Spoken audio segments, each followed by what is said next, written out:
Hi everyone, it's Professor Jenny. Logging in here in our social distance middle childhood section here, trying to resume as we can. We will carry on and I will work with you. So this first video is going to be looking at middle childhood. You've just watched the 5-minute video introducing you to this age. Right? So when we're talking about middle childhood, we're thinking about school-aged kids. So think 6 to 12-ish. This is before adolescence, after that early childhood that we talked about a few weeks ago now. So I'm going to jump right in and look at this idea of physical development, right? So we know, again, growth is continuing. It's a slow and steady pace here. So we're slowing down a bit before we hit adolescence.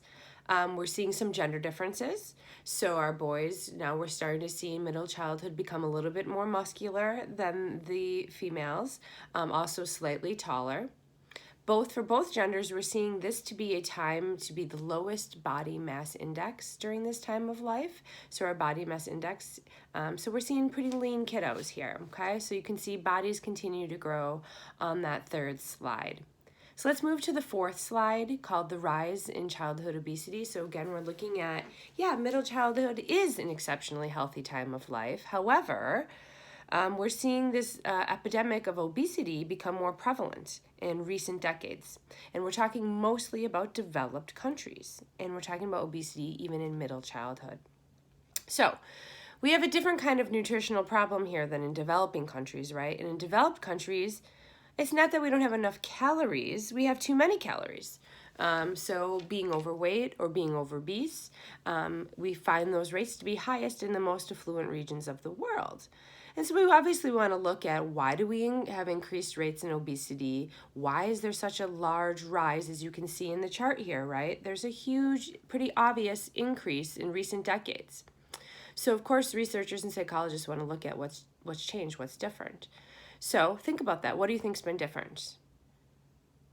So some of those things might be diet, the amount that we're now on television and screens. Remember that what we're worried about is that replacement. It's replacing physical activity being on screens.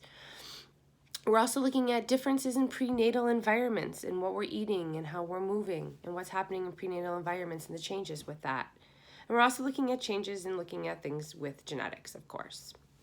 So as you can see here on that chart, we see a large increase in obesity in children, and this is for the United States specifically.